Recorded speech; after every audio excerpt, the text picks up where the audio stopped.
Je t'avoue, comme j'ai pas la télé et que je l'ai jamais eu, décision de ma mère qui a bossé dans les médias et qui a été un petit peu dégoûtée par la façon dont on présentait l'information, quelquefois je passe totalement à côté de certaines choses et personnes. Une de ces personnes-là, c'est Jean-Michel Cohen.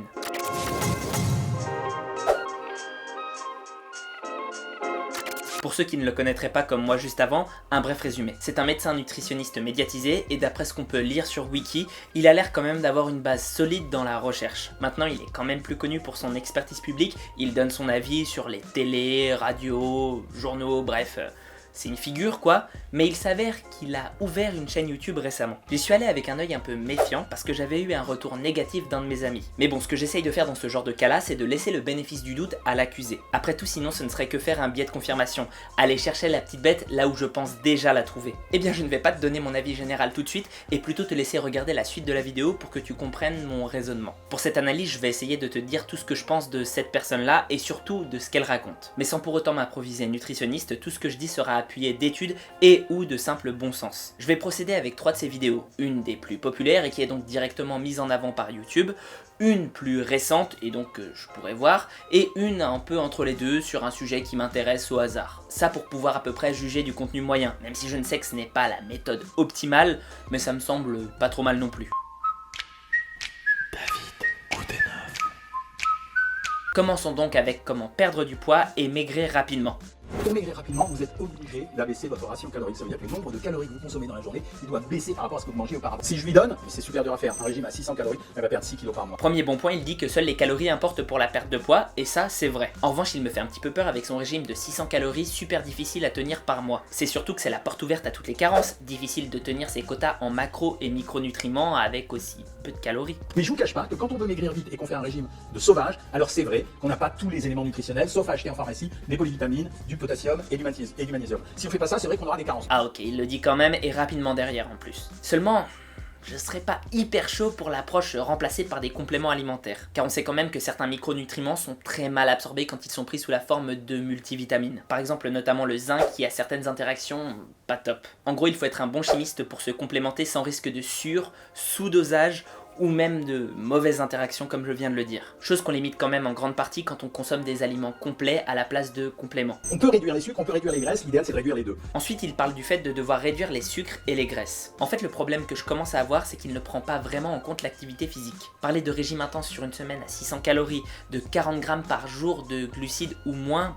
Petit aparté, j'aurais préféré une mesure en grammes par kilo de poids de corps parce qu'on ne sait pas si c'est adapté à toutes les morphologies, à toutes les personnes, ça peut grandement varier entre les femmes, les hommes, les gens qui sont en surpoids ou non, et puis il ne cite pas ses sources donc difficile de remonter à l'info. Mais revenons à nos moutons, ce genre de recommandations qui préconisent de réduire sucre, calories, graisse, ça ne me semble pas adapté pour une personne qui a même une activité physique modérée. Enfin si, réduire tout ça, ça me semble la base, mais peut-être pas dans les proportions qu'il donne. Or quand on sait à quel point l'activité physique joue sur la composition corporelle, ça ne me semble pas raisonnable de dire aux gens de maigrir sans même prendre le soin de maintenir leur masse maigre. Sans donner de très amples recommandations car ce n'est pas son job, il me semble que c'est ce qui manque à son discours à l'heure actuelle, en tout cas de ce que j'en vois.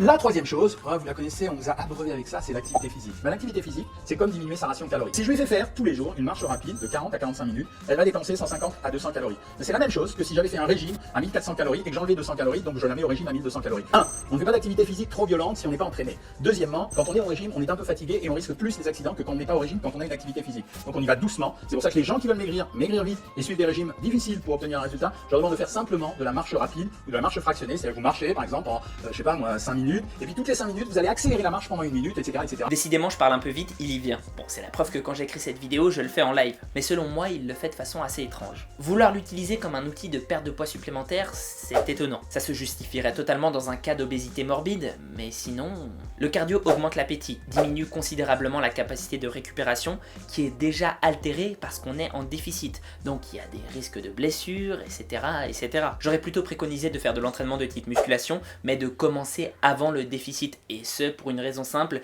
éviter les trop grosses courbatures et donc la récupération altérée. Pour la fin de sa vidéo, je vais pas la mettre, il finit sur des recettes et des protocoles sur lesquels on pourrait chipoter à l'infini, mais bon, c'est pas le sujet, parce que ça me semble pas déconnant sur le très court terme. Bilan de la première vidéo, je ne trouve pas de grosses anomalies, mais clairement ces recommandations sportives ou pour les personnes qui ont un travail physique, ça me semble un peu bancal. Passons désormais à la deuxième vidéo, perdre 3 kilos en une semaine.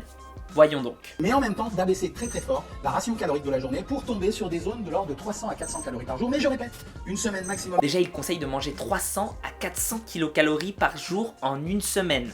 Wow! Mais encore une fois, c'est pour les personnes en obésité morbide. Ou alors les boxeurs qui veulent faire une pesée. On ne peut pas décemment dire à une personne de ne manger que ça si on veut qu'elle soit opérationnelle physiquement et mentalement. Moins vous mangerez salé pendant cette période de 5 à 7 jours, moins vous aurez faim et plus ça sera intéressant. Et plus ce sera intéressant. Ouais, dis surtout que la rétention d'eau provoquée par le sel, ça ne servirait pas à tes plans parce que forcément, sur la balance, ça va pas beaucoup bouger. De ne pas faire la distinction ou au moins l'expliquer, c'est presque malhonnête. Alors les précautions à prendre.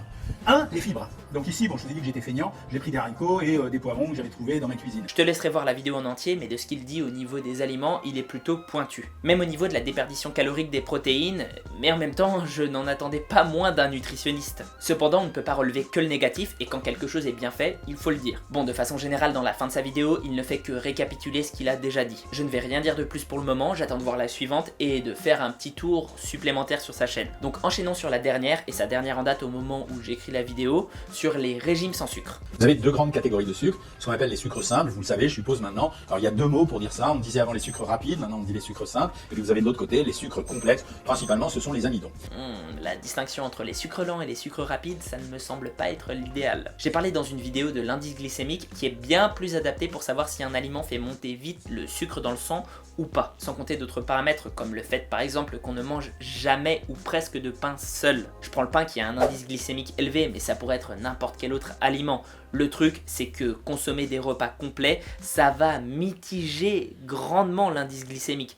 Forcément, tu digères pas tes aliments un par un, donc le taux de sucre dans le sang va pas monter à la même vitesse que si jamais tu le faisais. Mais par exemple, pour y revenir une dernière fois, le pain qui est composé principalement d'amidon fait monter le taux de sucre sanguin, la glycémie, beaucoup plus vite qu'une pomme qui pourtant ne contient que des sucres simples. Et donc c'est là où on va utiliser les lipides, les graisses, qui dans notre corps, quand on supprime le régime sans sucre, vont se transformer pour fournir le sucre nécessaire à l'organisme pour fonctionner. Alors qu'on m'arrête si je dis une bêtise, mais physiologiquement ça ne me semble pas vrai du tout. D'après ce que j'en sais, le corps utilise de la graisse pour produire de l'énergie comme le sucre, mais il ne transforme pas la graisse en sucre. Priorité, suppression des sucres rapides. Cela vous les connaissez, c'est tous les produits qui ont la saveur sucrée. Ouais, qu'est-ce que je disais?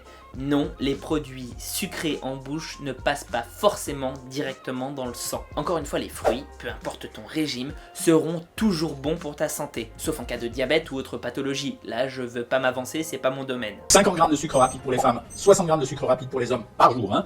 Au-delà de cette quantité, on est en surconsommation de sucre et on a peur que cette surconsommation de sucre, alors bien sûr, il y a l'histoire de diabète, de maladie métabolique, etc. Mais on a peur que ça stimule la capacité à développer plus rapidement ou à développer le potentiel à faire des cancers. Pour quel type d'individu? Les sédentaires? Les sportifs? Je suis à peu près sûr qu'avec une activité physique soutenue, 50 grammes de glucides, c'est ridicule. Ça représente même pas 300 kilocalories. Bien sûr que ça stimule les cellules cancéreuses de manger du sucre, parce que ça stimule la croissance de toutes les cellules. Tu sais ce que ça fait aussi le sucre? Ça peut t'éviter ou limiter la calvitie grâce à ça. Ça fait que tu cicatrises plus vite. Ça fait que de façon générale ton organisme va plus vite. Donc régénération, métabolisme élevé et donc capacité à être plus actif. Ces sucres rapides cachés qu'on trouve dans certaines sauces, dans les soupes industrielles, dans les conserves, dans le jambon, et même dans d'autres produits comme des plats préparés où on a rajouté ça. Pourquoi? Parce que le sucre il avait deux intérêts. Renforcer la saveur sucrée, ça améliore le goût du produit, et deuxièmement c'est un conservateur. Encore un amalgame entre produits industriels et sucre rapide. Bien sûr que les produits industriels ultra transformés sont mauvais pour ta santé,